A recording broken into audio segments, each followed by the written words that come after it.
Hey, what's up, guys? If you guys are finding me for the first time, welcome to Binge Geeks. Today, we're going to be talking about the Stranger Things 4 teaser trailer. I know this has been a long time coming because even Cobra Kai kind of like caught up to them in season 4. It's pretty much going to come out before, like, Cobra Kai season 4 is going to come out before Stranger Things season 4, which, like, I think that probably because of the special effects that has been part of the production.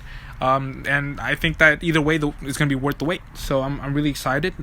Sorry for the background noise if there are any, because there's some construction going outside my place. I don't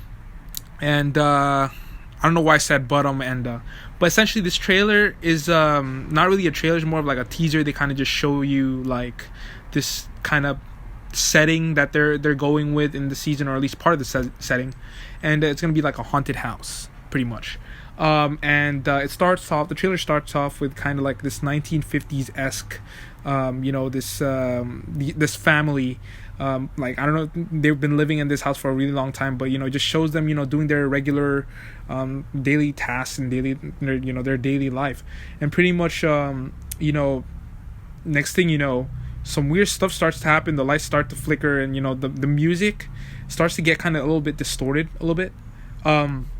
And it flashes to present day, where a rock is thrown into the door of a glass right after a scene where the kids of that family were on the floor and the dad was just standing there. It's kind of freaky, really freaky. I think that was probably the most eeriest part of the trailer, even contending with the end, the last very bit of the trailer, but it didn't really take away from the overall, like, the creepiness factor.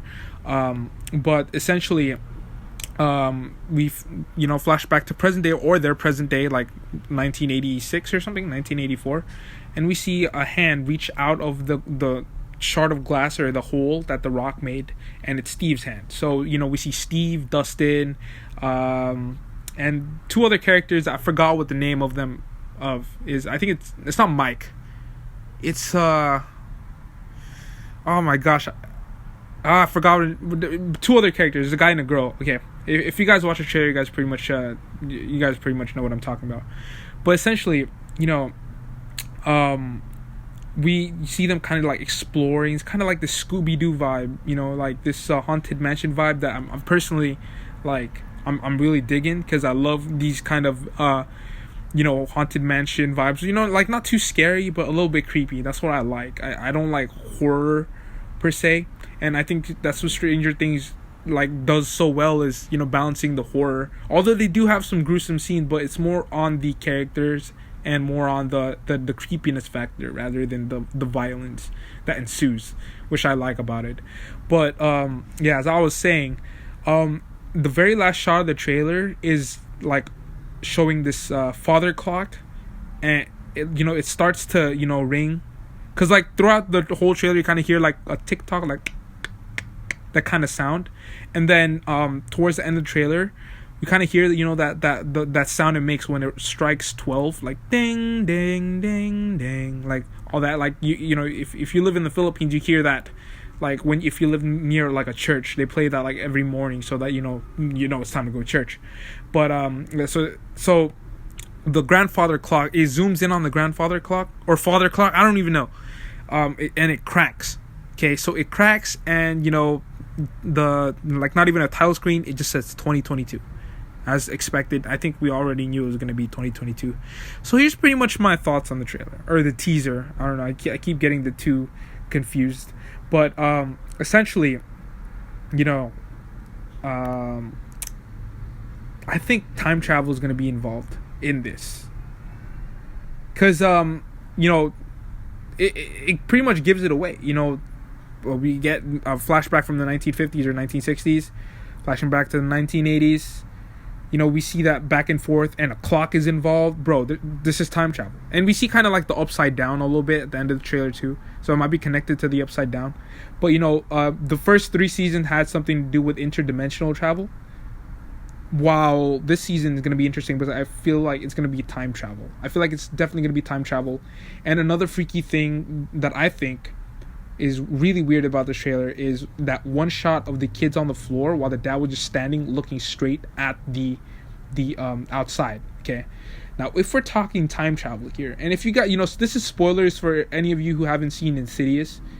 If you guys haven't seen Insidious, just exit this video. But if you know what happens in Insidious is that time happens concurrently. I don't know if I'm using that word properly, but it's happening at the same time. Past, present, future, it's all happening right now. And if those kids are dead, or they're on the floor, and that dad is possessed by something, or that dad is just something else entirely, he's looking straight at outside. He's looking exactly straight outside as the rock is being thrown in there. So essentially, if I'm getting this right, our dudes, Steve and Dustin and all of them in there are in that house with that man who just killed those two children, or something happened. So that's all I'm thinking. And that grandfather clock has something to do with it. I bet you. I mean, it wouldn't be at the end shot. It might be time travel involved, similar to the way Insidious handled it. But of course, it's going to be, with a Stranger Things twist. I'm pretty sure they're going to have some Demogorgons in there or something. But I hope not. I hope they go different kind of, direction in this. Because I think that the ending of Season 1 through Season 3 was that kind of closure for that sort of, that story arc. And they killed off that giant monster thingy, that Mind Flayer. They killed it at the end of, Season 3. I don't know exactly what the ramifications of that are, but I'm really digging this haunted mansion vibes, and I hope they stick with it. I hope they I hope they handle it well. I was honestly not excited for this season up until I saw this teaser. Now I'm hyped and I can't wait for it. It's gonna be great. So glad Steve's still alive. He's like my favorite character. If he dies, whatever, but at least he's still alive for this season. Thank you guys so much. Please don't forget to like and subscribe. If you guys haven't checked out my other videos or podcasts, please do so. And I'll be posting more stuff shortly. Thank you guys so much.